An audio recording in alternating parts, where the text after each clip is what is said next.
சத்தியமா சொல்றேன், இந்த மேட்டர் உங்க எவனுக்குமே தெரிஞ்சிருக்காது.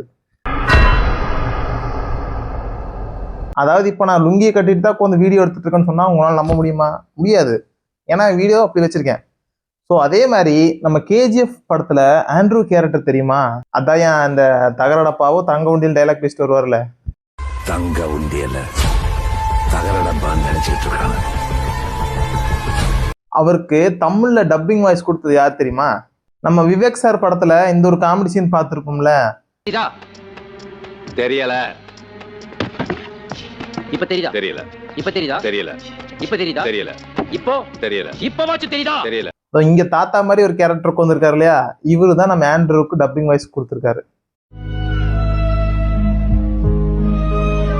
சரி, நானும் ஏதோ கிரியேட்டிவா நம்ம டப்பிங் தமிழ் இண்டஸ்ட்ரியில இருக்க டப்பிங் ஆர்டிஸ்ட் எல்லாம் வச்சு வீடியோ எடுக்கலாம்னு சொல்லி நிறைய இது சர்ச் பண்ணேன். நம்ம எம்எஸ் பாஸ்கர் சார் வந்தாரு, இன்னும் நிறைய பேர் வந்தாங்க. அப்படியே ஒரு பேரை பார்த்துட்டு இருக்கும்போது கண்ணதாசன் ஒரு பேரை பார்த்தேன். கண்ணதாசனா? இவரு கவிதை தானே எழுதிட்டு இருப்பாரு, இவரு எங்கடா டப்பிங் கொடுத்துருக்காருன்னு நான் யோசிச்சுட்டு, சரி என்னென்ன படத்தை கொடுத்துருக்காருன்னு இவர் ப்ரொஃபைல் எல்லாம் போய் பார்த்தா, ஆக்சுவலா இவர் போட்டோவே நான் பார்க்கல, அந்த ரிசர்ச்சில் பேர் மட்டும் தான் வந்துருந்துச்சு. சரி, அண்ணாதுரை கண்ணதாசன் வரும்போது இவர் இந்த மாதிரி கேஜிஎஃப் படம்லாம் வந்தோன்னே, கேஜிஎஃப்ல இந்த இது எதுக்கடா வாய்ஸ் கொடுத்துருக்காருன்னு நான் யோசிச்சுட்டு பார்த்தா ஆண்ட்ரூ கேரக்டர் செம்ம. எனக்கு சீரியஸாவே ஆண்ட்ரூ கேரக்டர் பிடிக்கும் அந்த வாய்ஸ்க்காகவே. கேஜிஎஃப் படத்துல அந்த ஆண்ட்ரூ கேரக்டரோட வாய்ஸ் செம்ம போல்டாவும் ஒரு மாதிரி ரக்கடாவும் இருக்கும்.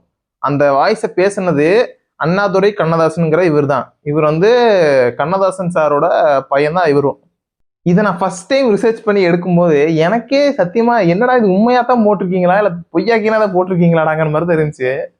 ஏன்னா எப்பயோ பார்த்த ஒரு சின்ன வயசுல பார்த்த ஒரு காமெடி சீன், அதுல வர்ற செகண்ட் ஆர்டிஸ்டா அவரை பார்த்திருக்கோம். இவரு தான் இப்ப டப்பிங் வாய்ஸ் கொடுத்துன்னு சொன்னா நம்ப முடியுமா? இப்ப நான் சொன்னதை கூட நம்பலாமா வேண்டாமான்னு யோசிச்சுட்டு இருப்பேன். ஏன்னா நம்ம வய புத்தி எப்படி. இப்ப இதே மாதிரி அடுத்த ஒரு விஷயத்த புதுசா கண்டுபிடிச்சு கொண்டு வந்து நான் உங்களுக்கு கண்டென்ட்டா போடுறேன். அது வரைக்கும்